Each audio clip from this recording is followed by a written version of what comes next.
Hey everyone, welcome to Make It Easy. Now we start the topic.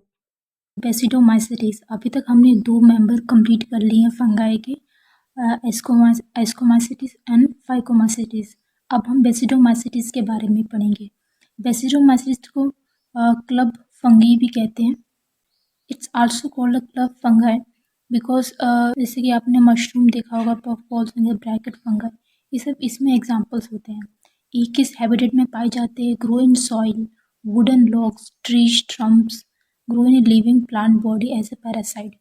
ये plant की bodies में एक as a parasites भी grow करते हैं और ये सॉइल में भी ग्रो करते हैं। वुडन लॉग मतलब कि जो तना होता है पेड़ का, उसमें भी, और ट्री स्टम्प्स मतलब कि नीचे वाला हिस्सा पेड़ का, जिसे हम रूट कहते हैं, उसमें भी ग्रो करते हैं। ठीक है।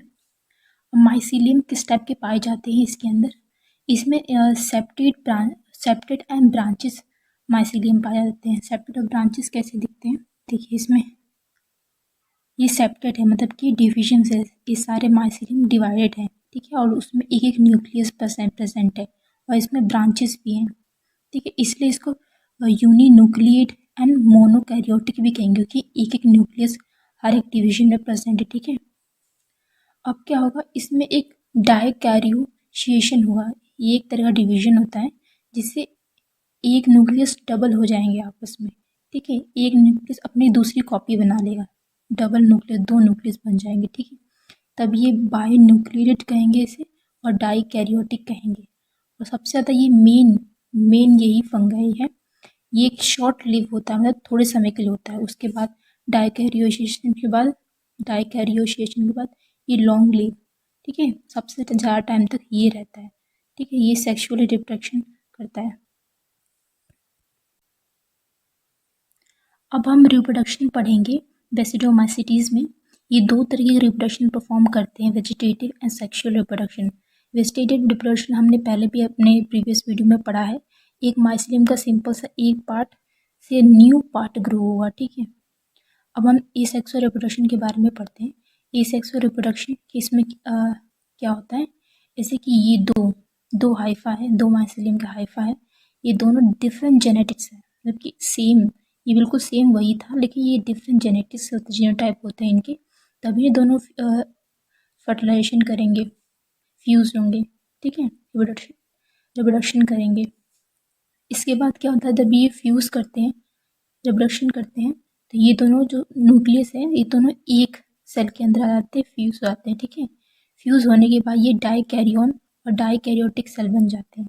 उसके बाद जब फ्यूज़ हो जाएंगे, दोनों एक ही सेल के अंदर आ जाएंगे। ठीक है, तब ये एक आउटपुट करेंगे, एक क्लैंप लाइक स्ट्रक्चर बनाएंगे। ठीक है, ये प्लाज्मोगेमी स्टेज में हो रहा है। अब कार्योनिसिस क्या होता है?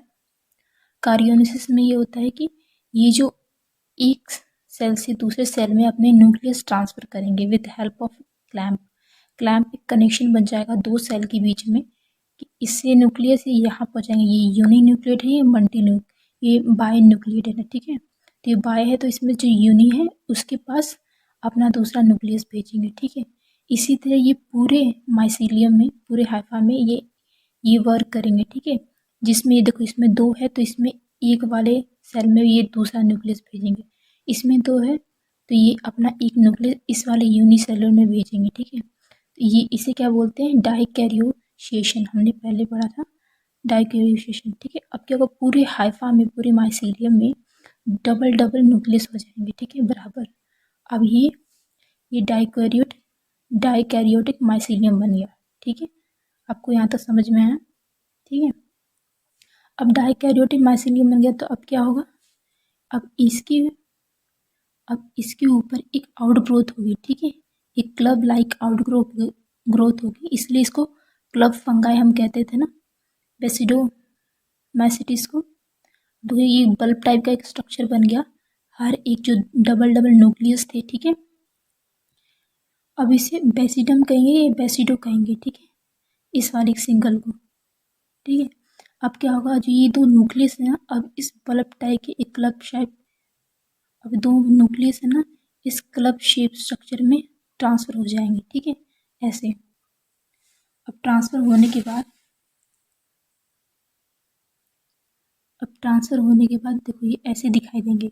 उसके बाद कारियोगेमी एक स्टेज है जिसमें फ्यूजन होता है, फ्यूज़ होते हैं दो न्यूक्लियस। अब ये दोनों न्यूक्लियस फ्यूज़ हो जाएंगे, ठीक है। अब फ्यूज़ हो जाएंगे तो क्या होगा, मियोसिस होगा। बट आपको पता होगा, मैंने प्रीवियस वीडियो में बताया मियोसिस क्या होता है। एक सेल से 4 सेल बनते हैं, तो हर एक सेल के ऊपर 4-4 सेल्स बन जाएंगे, ठीक है। इसे क्या बोलेंगे, बेसिडोस्पोर्स कहेंगे।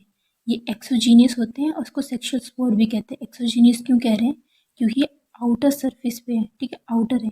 ये स्पोरेंजियम के अंदर बंद नहीं है, ठीक है, या फिर इसके अंदर क्लोज नहीं है, ये बाहर की तरफ है, ठीक है। और ये होगी हमारी फ्रूटिंग बॉडी, इसको बेसिडोकार्प कहेंगे। अब आपको पता है वो जर्मिनेशन होगा तो जर्म ट्यूब बनेगा, फिर हाइफी बनेगा, उसके बाद न्यू माइसीलियम फॉर्म हो जाएगा। आई होप आपको ये स्ट्रक्चर समझ में आया होगा, रिप्रोडक्शन कैसे होता है, सेक्सुअल रिप्रोडक्शन कैसे होता है।